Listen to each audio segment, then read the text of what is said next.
Hello everybody. सो क्या आप Maharashtra law CET 5 year LLB entrance exam की प्रिपरेशन कर रहे हो और ये सोच रहे हो कि आखिर इस एंट्रेंस एग्जाम की प्रिपरेशन कैसे करें, कौन सी स्ट्रैटेजी का इस्तेमाल करें, कौन से रिसोर्सेस को रेफर करें और पूरा का पूरा प्रोसीजर जो है ये क्या होता है।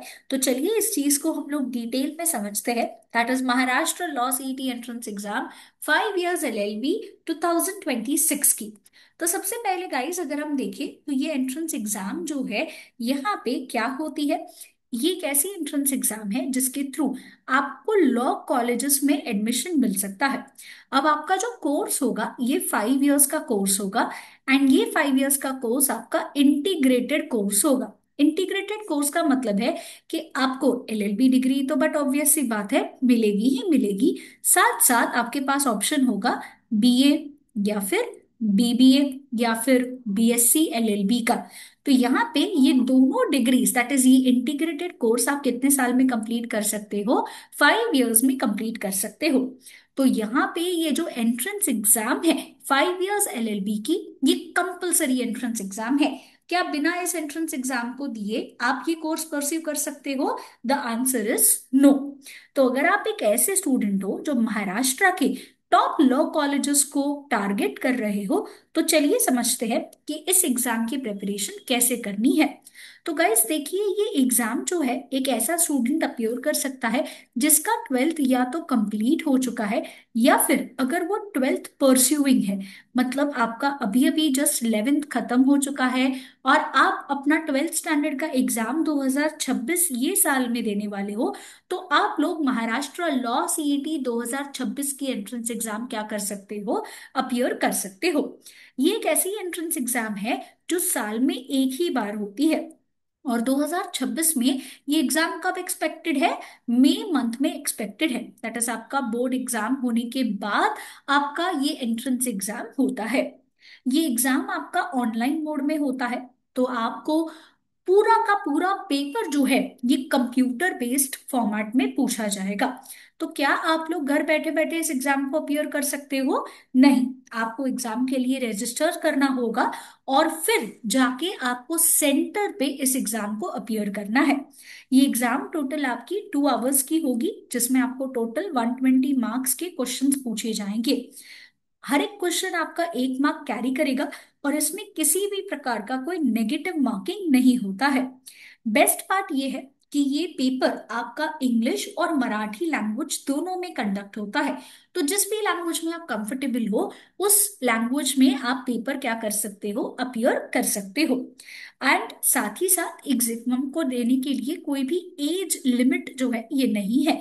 मतलब अगर आपका 12th स्टैंडर्ड बहुत टाइम पहले कंप्लीट हुआ है फिर भी आप इस एंट्रेंस एग्जाम के लिए क्या हो, एलिजिबल हो। इस एग्जाम में टोटल आपको 5 सेक्शंस पूछे जाएंगे। पहला सेक्शन होगा लीगल का जिसमें से आपको टोटल 32 क्वेश्चंस आएंगे। सेकंड सेक्शन है जीके करंट अफेयर्स का जिसमें आपको टोटल 24 क्वेश्चंस पूछे जाएंगे। लॉजिकल रीजनिंग से 32 क्वेश्चंस, इंग्लिश से 24 क्वेश्चंस और मैथ्स से आपको टोटल 8 क्वेश्चंस पूछे जाएंगे। तो ये हो गया आपका पूरा का पूरा पेपर 120 मार्क का। एंड पूरा पेपर एक साथ एक ही टाइम पे ये 120 मिनट में हमें क्या करना है, कंप्लीट करना है। चलिए सेक्शन वाइज देखते हैं कि कौन से ऐसे टॉपिक्स हैं जो हमें पढ़ने हैं। तो देखिए, जो legal aptitude and legal reasoning का सेक्शन होता है इसमें आपको दो तरीके के क्वेश्चंस पूछे जाते हैं। दैट इज एक तो एप्टीट्यूड बेस्ड क्वेश्चंस। इसका मतलब क्या हुआ कि यहाँ पे आपको नॉलेज बेस्ड क्वेश्चंस पूछे जाते हैं जिसके लिए आपके कंसेप्ट क्या होने चाहिए, बहुत ज्यादा स्ट्रांग होने चाहिए। और दूसरे जो क्वेश्चंस होते हैं वो लीगल रीजनिंग वाले जिसमें हमें प्रिंसिपल दिया गया होगा एंड फिर उसी प्रिंसिपल को हमें अप्लाई करना है नीचे दिए गए फैक्ट्स पे। फैक्ट्स मतलब कहानी होगी। तो ये लीगल प्रिंसिपल हमें इस फैक्ट पे अप्लाई करने के बाद सही ऑप्शन क्या करना है, सिलेक्ट करना है। क्योंकि पूरा पेपर एमसीक्यू बेस्ड है तो ऑप्शंस क्या हो सकते हैं, कंफ्यूजिंग हो सकते हैं। बट इसमें भी थोड़ा कंसेप्ट जो है ये यूज होता है। तो कौन से ऐसे इंपॉर्टेंट चैप्टर्स हैं जो हमें करने हैं? That is constitution of India. इसके अलावा इंडियन पीनल कोड या फिर हम इसे बोल सकते हैं सारे के सारे क्रिमिनल लॉस। अब बहुत सारे स्टूडेंट्स को ये सवाल आता है कि ओल्ड क्रिमिनल लॉज पढ़ने हैं या न्यू क्रिमिनल लॉज पढ़ने हैं। द आंसर इज दोनों ही क्रिमिनल लॉज हमें रेफर करके जाने हैं। इसके बाद इंडियन कॉन्ट्रैक्ट एक्ट इंपॉर्टेंट हो जाएगा, फैमिली लॉ, उसके अलावा टॉर्ट्स लॉ। ये कुछ इंपॉर्टेंट चैप्टर्स है जो हमें क्या करने हैं, कवर करने हैं। नेक्स्ट है जीके और करंट अफेयर्स का सेक्शन। तो करंट अफेयर्स जो है ये आपको कैसे पढ़ना है, क्योंकि इसमें नेशनल और इंटरनेशनल करंट अफेयर्स मिक्स्ड पूछे जाते हैं। करंट अफेयर्स और स्टैटिक में क्या फर्क है? तो करंट अफेयर गाइस बेसिकली जो उस साल के इंपॉर्टेंट न्यूज है, जो उस साल के इंपॉर्टेंट हैपनिंग्स है, ये हमारे लिए इंपॉर्टेंट होते हैं। तो इसका कितना पीरियड हमें पढ़ना है करंट अफेयर्स का? It is 1 year from date of exam. So आपको शुरू कब से करना है करंट अफेयर्स गाइस? आइडियली आपको शुरू कर देना है जून 2025 का करंट अफेयर से लेके मई 2026 के करंट अफेयर्स जो है आपको क्या होने चाहिए, पता होने चाहिए। अब इसको कैसे पढ़ना है, इसके लिए आपको बिल्कुल टेंशन लेने की जरूरत नहीं है। आप हमारा चैनल सब्सक्राइब कर लीजिए, जहां पे हर हफ्ते आपको वीकली करंट अफेयर वीडियो जो है ये मिल जाएगा। इसमें उस हफ्ते के जितने इंपॉर्टेंट न्यूज है वो कवर होंगे, साथ ही साथ उसमें एमसीक्यूज भी क्या होंगे, कवर होंगे।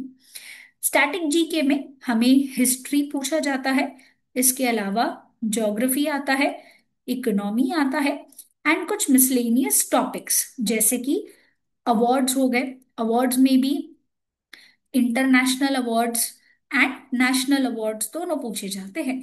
इंटरनेशनल अवार्ड्स जैसे एग्जांपल ले लीजिए, नोबेल हो गया, ऑस्कर हो गए, एटसेट्रा। एंड नेशनल अवार्ड्स में एग्जांपल ले लीजिए, भारत रत्न अवार्ड हो गए। ठीक है। इसके अलावा हम अगर बोले तो दादा साहेब फाल्के अवार्ड्स हो जाएंगे, द्रोणाचार्य अवार्ड्स हो जाएंगे, अर्जुन अवार्ड्स हो जाएंगे, एटसेट्रा।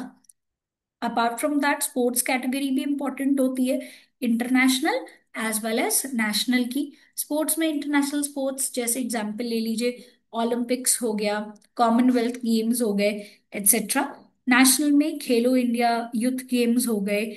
इसके अलावा हम बोल सकते हैं आईपीएल भी इंक्लूडेड होगा, कौन सी टीम कितने टाइम के बाद जीती, प्लेयर कौन था इस पर्टिकुलर ईयर एंड सीजन का। ये कुछ टॉपिक्स इंपॉर्टेंट होंगे। Apart from that books and authors, अलग अलग कंट्रीज, उनका कैपिटल, ये कुछ इंपॉर्टेंट टॉपिक्स बन जाएंगे। नेक्स्ट है आपका logical reasoning and analytical reasoning, जिसमें verbal and non verbal reasoning दोनों इंक्लूडेड होता है। इसमें एनालिटिकल रीजनिंग में अगर हम देखें तो blood relation, coding decoding, sitting arrangement, number series, letter series, puzzle, clocks and calendars, ये वाले सेक्शंस क्या हो जाएंगे, कुछ टॉपिक्स वेरी वेरी इंपॉर्टेंट हो जाएंगे। Remember practice is the key, because यहाँ पे कैलकुलेशन भी करना होगा। यहाँ पे हमारी स्पीड जो है ये बहुत ज्यादा मैटर करेगी।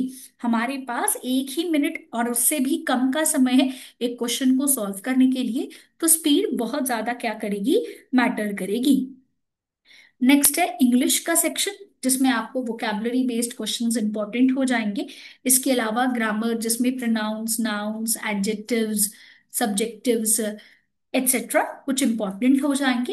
अपार्ट फ्रॉम दैट आपको 2 आरसी भी जो है एग्जाम में पूछा जाता है, जिसमें आपकी स्पीड टेस्ट करी जाएगी, आपका वोकैब भी क्या किया जाएगा, चेक किया जाएगा। नेक्स्ट इज मैथ्स का सेक्शन, जिसमें आपको बेसिक मैथ्स पूछा जाता है। तो आपको ज्यादा टेंशन लेने की जरूरत नहीं है। मोस्टली क्लास आपका जो 10th है उसका लेवल आपको पूछा जाता है। कुछ इंपॉर्टेंट टॉपिक्स जैसे कि percentages, profit and loss, time and work, speed and distance, जैसे टॉपिक्स क्या हो जाएंगे, इंपॉर्टेंट हो जाएंगे। तो फटाफट से अब अपने एंट्रेंस एग्जाम की तैयारी जो है ये स्टार्ट कर दीजिए, क्योंकि यहाँ पे जैसे मैंने आपको प्रिपरेशन स्ट्रेटजी बताई है वो डिस्कस करते हैं। देखिए बहुत जरूरी होता है कि हम सही टाइम दें सारे सब्जेक्ट्स को। काफी बार स्टूडेंट्स जो है कुछ एक या दो सब्जेक्ट्स को सोचते हैं कि बाद में कर लेंगे, या फिर टाइम बाद में जब मिलेगा तब हम फटाफट से उसको कवर कर सकते हैं, बिकॉज वो थ्योरी है या प्रैक्टिकल है या उसका वेटेज कम है। तो ये मत करिए। बहुत जरूरी होता है कि आप स्पेसिफिक टाइम स्लॉट्स अलोकेट करें हर एक सब्जेक्ट के लिए, प्रायोरिटाइज करें तो अलग अलग टॉपिक्स को, क्योंकि सब सब्जेक्ट्स के अलावा टॉपिक्स भी क्या होते हैं, बहुत ज्यादा इंपॉर्टेंट होते हैं। रेगुलर प्रैक्टिस करना बहुत जरूरी है, और इसके लिए आप प्रीवियस ईयर के क्वेश्चन सॉल्व कर सकते हो। प्रीवियस ईयर के कुछ क्वेश्चंस हमारे ऐप में हमने एब्सोल्युटली फ्री ऑफ कॉस्ट रखे हुए हैं। आप ऐप डाउनलोड करके प्रीवियस ईयर के कुछ क्वेश्चंस को देख सकते हो। इसके अलावा मॉक टेस्ट देना बहुत जरूरी है, वो भी ऑनलाइन फॉर्मेट में ही, क्योंकि आपका पेपर कैसे होता है, ऑनलाइन फॉर्मेट में होता है। मॉक टेस्ट हमें एक आइडिया देता है कि कैसे हमें इस एंट्रेंस एग्जाम में टाइम मैनेजमेंट करना है, हमारे कौन से वीक पॉइंट्स है जिस पे हमें काम करना है, कैसे हमें उन सेक्शंस को इम्प्रूव करना है, एटसेट्रा। साथ ही साथ रिवीजन बहुत जरूरी है। एक बार चीजें पढ़ के काम नहीं हो सकता है, रेगुलरली रिवाइज करना होगा ताकि प्रैक्टिस कर सको उसी चीज को लेकर के। साथ ही साथ आपको अपडेटेड रहना बहुत जरूरी है। बट आपको इस बात की टेंशन नहीं लेनी है, क्योंकि आप लोग वीकली करंट अफेयर्स और बी एडुकेयर क्या करोगे, देखोगे। तो यही प्रेपरेशन स्ट्रैटेजी के साथ आपको अपनी Maharashtra law CET entrance exam की प्रिपरेशन जो है ये क्या कर देनी है, स्टार्ट कर देनी है। बिना कोई देरी से अब फटाफट से स्टार्ट कर दीजिए, बिकॉज बी एडुकेयर लॉन्च कर रहा है new batch for Maharashtra law CET. So आप या फिर ऑनलाइन बैच अटेंड कर सकते हैं, या हमारे offline coaching classes that is Ghatkopar और डोंबिवली ब्रांचेस में क्या कर सकते हो, अपने लॉ सीईटी एंट्रेंस एग्जाम की प्रिपरेशन स्टार्ट कर सकते हो। फॉर मोर डिटेल्स आप नीचे कमेंट बॉक्स में मेंशन कर सकते हो, या फिर आप हमें इन नंबर्स पे कांटेक्ट कर सकते हो।